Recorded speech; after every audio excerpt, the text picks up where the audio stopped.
After my husband's funeral, my MIL told everyone I had pushed him too far. She hugged guests while whispering we tried to save him from her. I stayed quiet until I found the hidden folder on his laptop. Inside were voicemails, screenshots, and videos of their private conversations, blaming her for everything. I burned copies. Her eulogy was her last lie. Mine was the truth she never saw coming. My husband Adam died on a cold Tuesday in February. I remember because the sky was gray and heavy, and the streets were still wet from the storm the night before.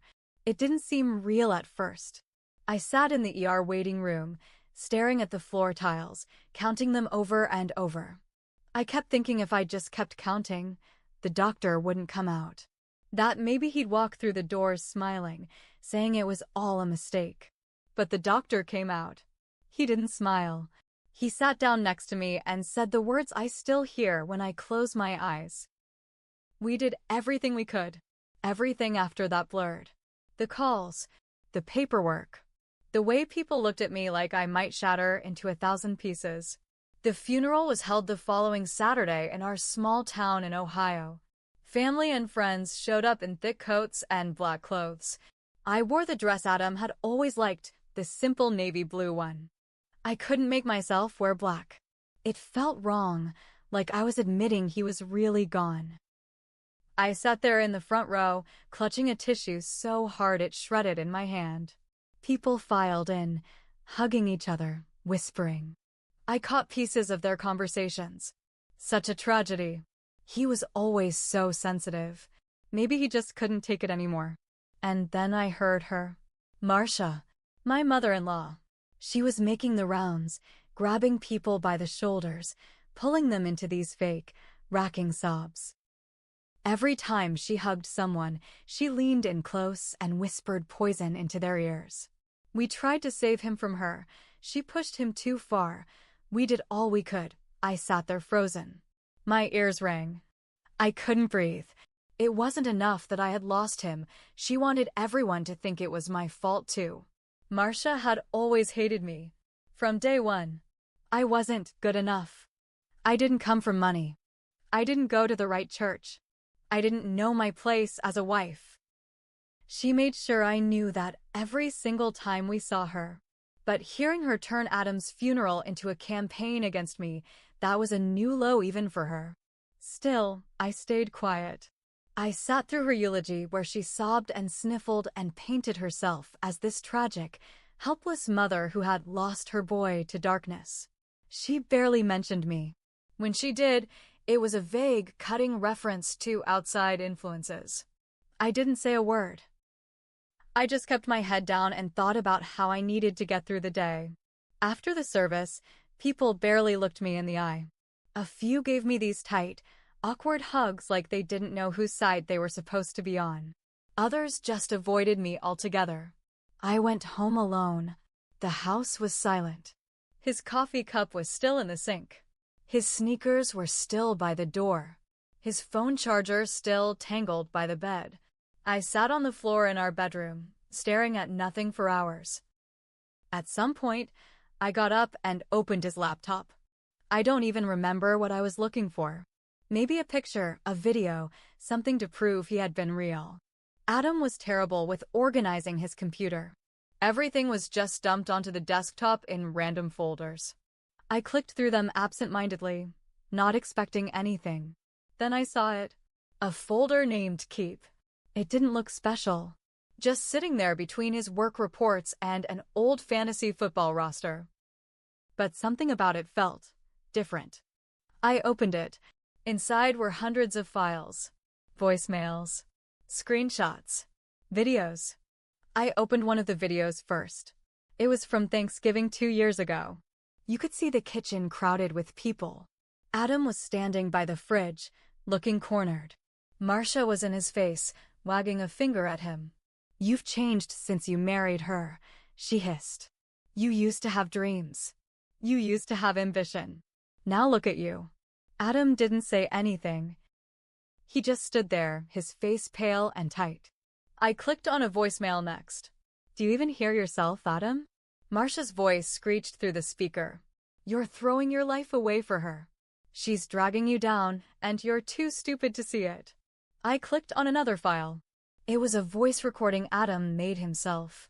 You could hear him breathing hard, like he was pacing. I'm so tired, he said, voice cracking. No matter what I do, it's never enough for her. I just want to be happy. I just want to live my life without feeling like I'm failing every second. I sat there listening for hours. I listened until my ears felt raw. It wasn't just one or two things. It was years. Years of emotional blackmail. Years of her planting doubts, feeding him guilt, making him believe he was a bad son if he stayed with me. And he had kept it all. Every awful word she said. Every tearful, angry confession he made into his phone when he thought no one would hear. I realized then. Marcia didn't just hurt me. She broke him. And now she was standing over his grave, telling the world it was my fault. I spent the next few days burning copies of everything. I printed out the text messages. I downloaded the voicemails onto USB drives. I made extra backups on cloud drives. I wasn't going to let her destroy what little was left of Adam's truth. When the time came for the memorial service a couple of weeks later, Marcia asked to speak again. I said yes. Smiled and said it sweetly so she wouldn't suspect anything. She got up there in front of a packed room and started spinning her web again. My beautiful boy, she sobbed. He lost his way. We tried so hard to bring him back. We loved him so much. People ate it up. They wiped their eyes and nodded along. Then it was my turn. I stood up slowly. I could feel every eye in the room on me. Marcia smirked at me from her seat. She thought she had one. I walked up to the podium with my stack of papers and my USB drive in hand. And I started playing the recordings. The first recording I played was soft. It started with Adam's voice, shaky but clear. I don't know how to make her happy anymore. No matter what I do, Mom says it's wrong. She says I married a mistake. Sometimes I wonder if she's right. I feel like I'm drowning. You could hear the silence in the room thicken. People shifted in their chairs. Some looked down at their hands. A few glanced over at Marcia. I didn't look at her yet. I wasn't finished. I played another clip. This one was Marcia's voice, full of venom. She's ruining your life. She's a nobody. She's using you. And you're too weak to see it. Gasps echoed through the room. Someone in the back coughed uncomfortably. I kept going. I read a text message aloud, dated just 6 months before Adam's death. Marcia, you're dead to me if you stay with her. You're not my son anymore. I could feel Marcia's rage from where I stood.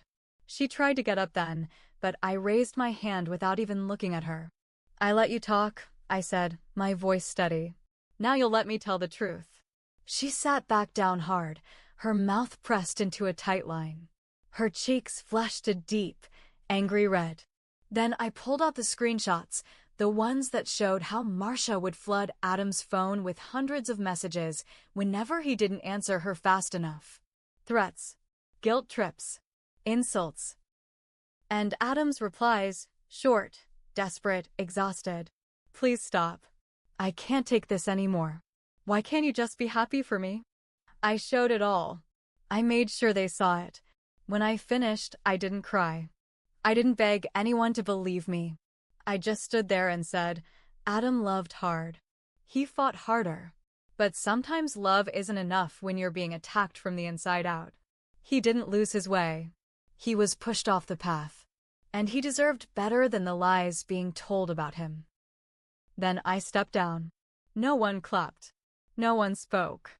I left the USB drives on a table by the door. I didn't tell anyone to take them. I didn't have to. People stared at Marcia now like they didn't even recognize her. The same friends who had hugged her after the funeral moved away from her like she smelled rotten. She tried to stand up and say something, anything, but her mouth just opened and closed like a fish gasping for air. I walked straight past her without looking back. Later that week, the fallout really started. It wasn't just whispers. It was full conversations that I wasn't even trying to overhear. At the grocery store, she bullied him to death. She played the grieving mother while stabbing his wife in the back. At the diner, I heard the tapes. Can you believe what she said to him? Her own sister, Aunt Patty, the one who had always called me that girl, showed up at my door with a pie and tears in her eyes. She said she was sorry. She said she didn't know. The pastor of Marcia's church called me too.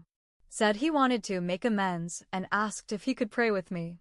I told him I wasn't interested in prayers from people who believed lies so easily. Marcia was losing everything she thought she controlled. People stopped answering her calls. Her church friends found other pews to sit in. Even her bridge group kicked her out after a vote. The final blow came when her job, an administrative assistant at the local school, quietly asked her to step down. Too much drama, they said. Too much bad attention. Marcia was left with nothing but her big empty house and the echo of her own poison. And me? I didn't feel better. Not really. Adam was still gone. The truth didn't bring him back. But it mattered. He mattered. And now everyone knew it. About 3 weeks after the memorial, just when I thought the worst of it was behind me, I got a letter. It wasn't an email or a text. It was an actual handwritten letter, delivered in a plain white envelope with no return address. Inside was a single sheet of lined paper. The handwriting was shaky but familiar. It was Adam's. I recognized it right away. He always made his R's too small and looped his G's at the bottom. The letter wasn't long. It said, "If you're reading this, it means she finally pushed me too far. Please know it wasn't you. It was never you. You made me stronger for a long time. You gave me more time than I would have had without you. I'm sorry I couldn't hold on longer. Mom made sure I never felt like enough. Even when I had you, I still heard her voice in my head every day. Please live. Please be happy. Don't let her take anything else from you." I sat there staring at it for what felt like hours. My hands shook. My stomach twisted up into a knot so tight I thought I might throw up. He had written it. He had known. He had been planning for this, even if just in the dark corners of his mind. And someone had hidden it from me. I thought back to the hospital, the way Marcia had insisted she be the one to handle Adam's personal effects. She said it was too hard for me to deal with. I had been too numb to fight her. It hit me like a slap. Marcia must have found the letter first. She had hidden it. She didn't just lie at the funeral, she buried the truth while I was still too broken to realize it. It wasn't enough for her that Adam died. She wanted to make sure she could control the story even after he was gone. I needed proof. Real proof. Not just the letter, not just the recordings. I needed to show exactly what she had done after his death. I started digging. I contacted the funeral home. I asked about Adam's belongings. The director, a kind older man named Mr. Hagen, remembered. He said Marcia had picked them up 2 days after Adam passed, before I even knew where the body was being held. He said he thought it was strange. He even remembered a small envelope sticking out of Adam's jacket pocket, a piece of mail that looked important. But when I got Adam's things later, there had been no letter. Just his watch, his wedding ring, and his wallet. She had stolen it. My hands tightened into fists. My whole body shook. This wasn't grief anymore. It was rage. She hadn't just manipulated Adam in life. She tried to erase his last words to me in death. And that's when I realized the people in town still didn't know the full story. They knew she had bullied him. They knew she had been cruel. But they didn't know she had tampered with his final wishes. They didn't know she had committed a crime. So I made another plan. This time, it wasn't just about telling the truth. It was about making sure Marcia faced real consequences. I spent the next week gathering everything. I had the letter. I had the voice recordings. I had the screenshots. I had the funeral home's witness statement. I went to a lawyer in town. Not someone fancy. Just a small, tough guy named Mr. Calloway who had helped my neighbor with a property dispute once. He listened without saying much. His face stayed stone cold the whole time.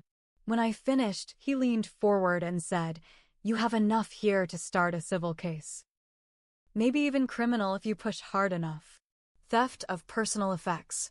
Interference with final communications." His words hit me like a second wind. I wasn't crazy.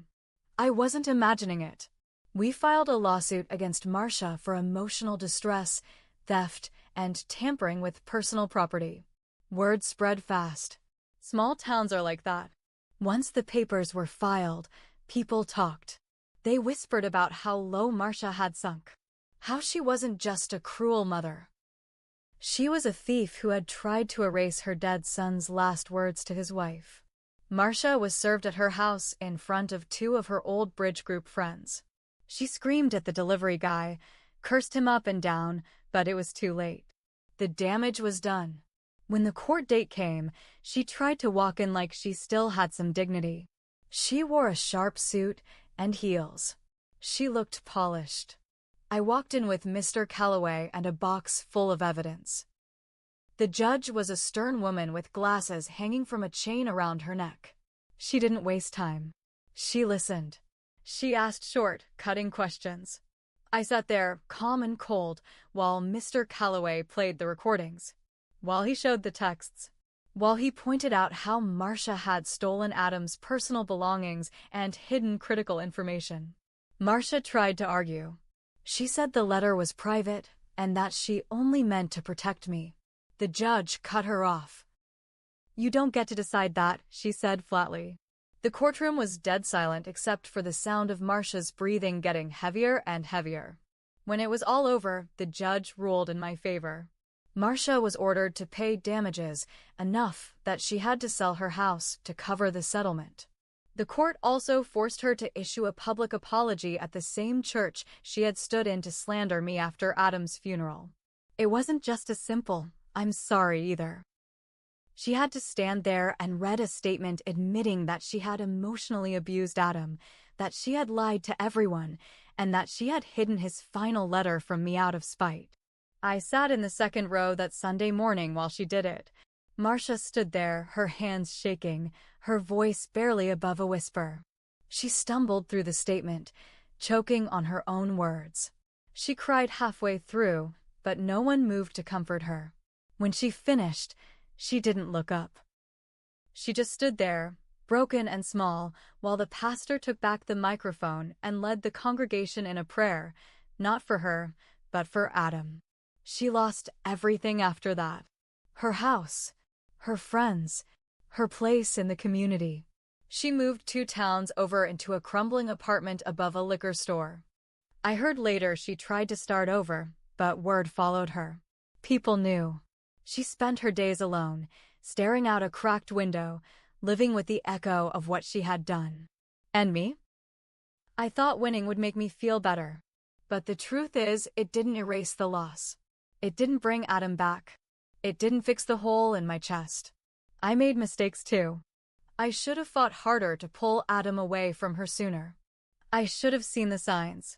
I thought love was enough to protect him from everything, even her poison. It wasn't. I have to live with that. But at least now the world knows the truth. Adam's voice wasn't silenced. And Marcia's lies were burned to ash right in front of her. In the end, she lost. I didn't win, but she lost. And sometimes, that's the only justice you get.